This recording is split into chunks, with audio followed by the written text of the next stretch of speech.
श्री शिव महापुराण में वो ये है कि एक वैदिक पंडित थे। कौन पंडित थे?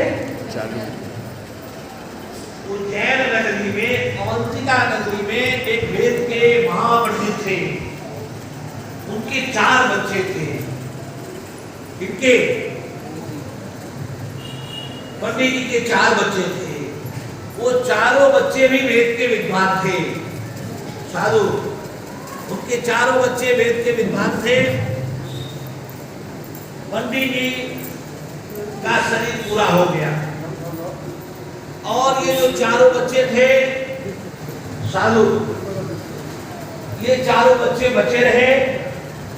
पहले बच्चे का नाम था देवप्रिय, दूसरे का नाम था प्रियमेधा, तीसरे का नाम था सुकृत और चौथे का नाम था सुब्रत। ध्यान से सुनिएगा। पहला बच्चा देवप्रिय, दूसरा बच्चा प्रियमेधा, तीसरा बच्चा सुकृत और चौथा बच्चा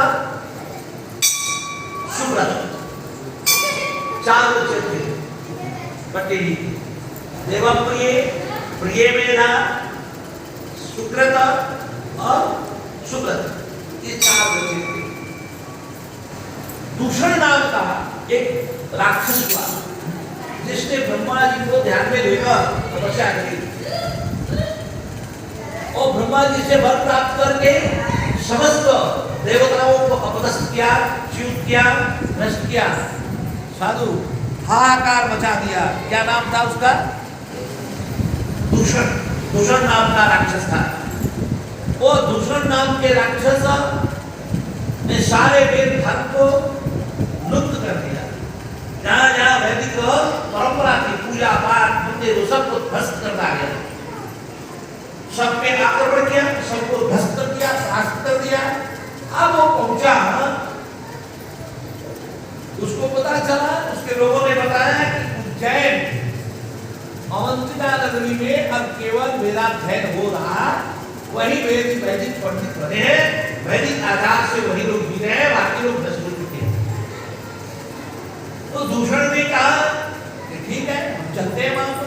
दूषण वहां से आया, वहां से अपने तमाम नष्ट करके और दूषण उज्जैन अवंतिका नगरी में आया।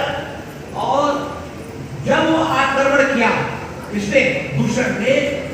तो सारे अवंतिका नगरी के लोग, वो जो 4 ब्राह्मण बच्चे थे साधु, उन देवप्रिय, प्रियमेधा, सुकृत और सुब्रत, पिताजी तो चले गए थे। उनके पास लोगों ने आकर सुरक्षा के लिए अपील किया कि आप इनके हम चरण शरण है, आप रक्षा कीजिए, नहीं तो ये मार डालेगा। तो श्री प्रियमेधा, देवप्रिय और सुकृत और सुब्रत ने कहा, हमारे पास तो न कोई फौज है, न कोई सेना है और न कोई अस्त्र शस्त्र है।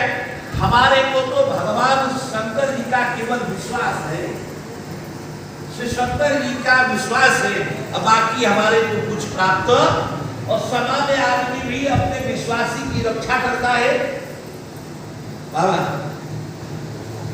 देखिए, कुत्ता जो है ना, कुत्ता अपनी पाला हुआ है, कुत्ता अपने चरण में कुछ हिलाता है, कुत्ता को कोई मारेगा तो आप कहते हैं ना, मार क्यों ना भाई, बोलेंगे कि नहीं बोलेंगे? बाबा कोई आप जा रहे हैं, आप कोई चरण में आके गिर जाए, सड़क का ही कुत्ता, आपका पाला ना भी हो, आप कोई मार रहा तो आप उसको बचाने की कोशिश करेंगे कि नहीं? बोलिए, करेंगे ना। चरण का देवता विष्णु है, हर उनके देवता अलग अलग हैं। चरण के देवता विष्णु हैं, किसी का भी चरण विष्णु रूप है। तो जैसे ही आपके अंदर चरण में आता है कोई देवता ना, तो आपके अंदर विष्णु रूप जागृत हो जाता है।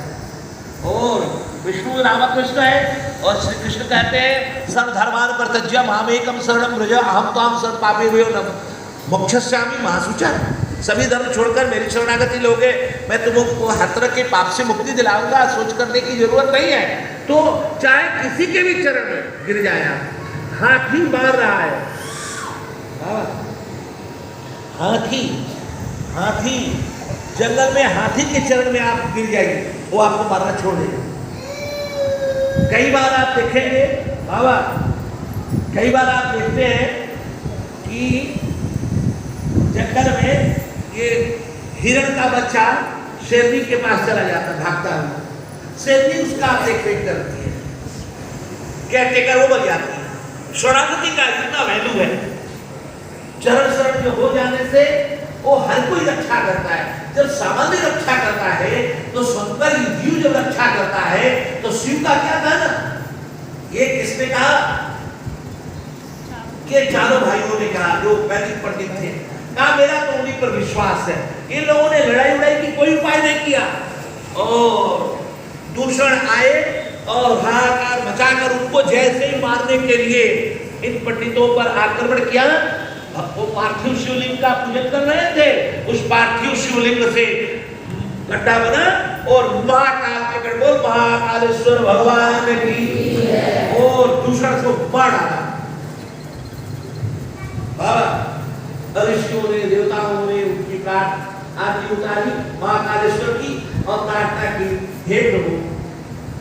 तो ब्राह्मण देवताओं प्रसन्न हो गए थे भोलेनाथ। भोलेनाथ ने बोला आप बर मांगिए। उन्होंने कहा समस्त की रक्षा के लिए हे भोलेनाथ, संपूर्ण की मनोकामना पूर्ण करने के लिए, समस्त की रक्षा करने के लिए हे महाकाल आप यहाँ विराजमान रहिए। साधु उन पंडितों की प्रार्थना से आज महाकालेश्वर ज्योतिर्लिंग के रूप में विराजमान।